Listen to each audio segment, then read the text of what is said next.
নমস্কাৰ বন্ধুসকল, আৰু কামত লাগি গ'লোঁ। কাম কৰি থকা কামবোৰ বহুত আছে। কামখিনি কৰি শেষ নল'লে অলপ অসুবিধা হয়। কাইলৈ আকৌ আৰম্ভ কৰিব লাগিব, যিহেতু মেন পাৱাৰ একেবাৰে কমি গৈছে। নতুনকৈ কাৰোবাক ল'বলৈও সুবিধা নোহোৱা হৈছে, যিহেতু কাম আছে, কিন্তু কাম থাকিলেও ইনকামটো সেইটো বেচিছত নাই যে কাৰোবাক আকৌ নতুনকৈ লগালে কাম শিকাই মেলি আকৌ পেমেণ্ট দিবলৈ অলপ অসুবিধা হৈ যায়।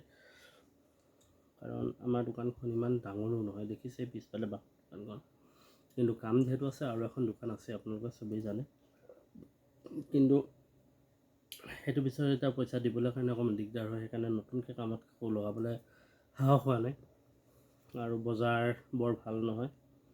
যি কি নহওক, তাৰ ভিতৰতে আপোনালোকক জনাই থওঁ, আপোনালোকৰ যদি কাৰোবাৰ পেন কাৰ্ড ৰিলেটেড কিবা ইছ্যু থাকে আৰু বা পেন কাৰ্ড বনাবলগীয়া থাকে, আপুনি আমাৰ লগত যদি যোগাযোগ কৰে। আচলতে মোৰ নিজৰে পেন কাৰ্ড এজেঞ্চি আছে, লৈ থোৱা আছে। আপোনালোকে যদি মোক যোগাযোগ কৰে পেন ৰিলেটেড কিবা সমস্যাৰ বাবে, পেন কাৰ্ড ৰিলেটেড, মই আপোনালোকক নিশ্চয় সহায় কৰিব পাৰিম। আৰু কাৰোবাৰ পেন কাৰ্ড বনাবলগীয়া আছে, কাৰোবাৰ pen card double pen card আছে, তাৰে এটা পেন কাৰ্ড বন্ধ কৰাব লাগে, তেনেকুৱা ক্ষেত্ৰতো মই নিশ্চয় আপোনাক সহায় কৰিম। ময়ো ওলাই আছে।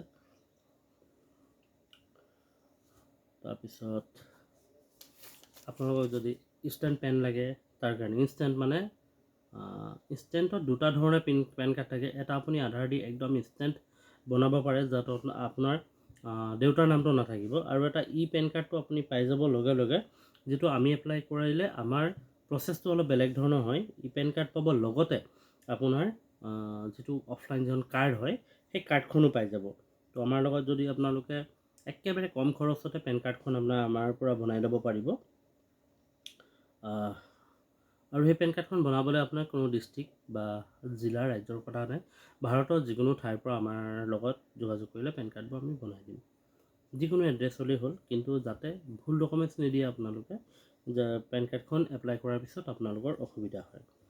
আৰু বহুত বেছি ডকুমেণ্টছ নালাগে আজিকালি। যদি আধাৰখন আপোনাৰ শুদ্ধ থাকে, প্ৰত্যেকটো কামেই হৈ যায়। আৰু পেন কাৰ্ডৰ কাৰেকশ্যনৰ কাৰণে আপোনালোকে যিকোনো ডকুমেণ্টছ দিলে নহয়, আধাৰখন যদি আপোনাৰ শুদ্ধ আছে তেনেহ'লে আধাৰখন দিব। অন্যথা তাৰ সলনি যদি আপুনি কিবা ডকুমেণ্টছ আছে য'ত আপোনাৰ আধাৰ লগত মিছমেচ হৈ আছে, তেনেহ'লে ভোটাৰ আইডিখন দিব পাৰে। পাছপোৰ্ট থাকিলে পাছপোৰ্ট দিব পাৰে। সেইবোৰ দিলে অতি সোনকালে হৈ যায়। পৰাপক্ষত আধাৰখন যদি দিয়ে আপোনালোকৰ কাৰণে সুবিধা হয়। আধাৰখন চিংক হৈ যাব তাৰ লগতে। আৰু দ্বিতীয়বাৰ বনাওঁতে আপোনাৰ বৰ এটা ডকুমেণ্টছৰ ক্ষেত্ৰত অসুবিধা নহ'ব। যদি আপোনালোকৰ কাৰোবাৰ পেন কাৰ্ড ৰিলেটেড কাৰেকশ্যন থাকে, আমাৰ লগত যোগাযোগ কৰক। কমেণ্ট কৰিলেই হ'ল, আমি কমেণ্টত ৰিপ্লাই কৰি দিম, ক'ত কণ্টেক্ট কৰিব। আমাৰ কণ্টেক্ট নাম্বাৰটো দি দিম। ধন্যবাদ। ভিডিঅ'বোৰ চাই থাকক, আকৌ আপোনালোকৰ লগত নতুন ইনফৰমেশ্যনবোৰ দি থাকিম। কিবা কাম থাকিলে, যদি কিবা নতুনকৈ আপোনালোকক জনাবলগীয়া ইনফৰমেশ্যন ভিডিঅ' থাকে, ইনফৰমেটিভ ভিডিঅ' থাকে, আপোনালোকক জনাই থাকিম। আৰু ফেচবুকত আকৌ এবাৰ, ফেচবুকত আকৌ ঘূৰি আহিছোঁ।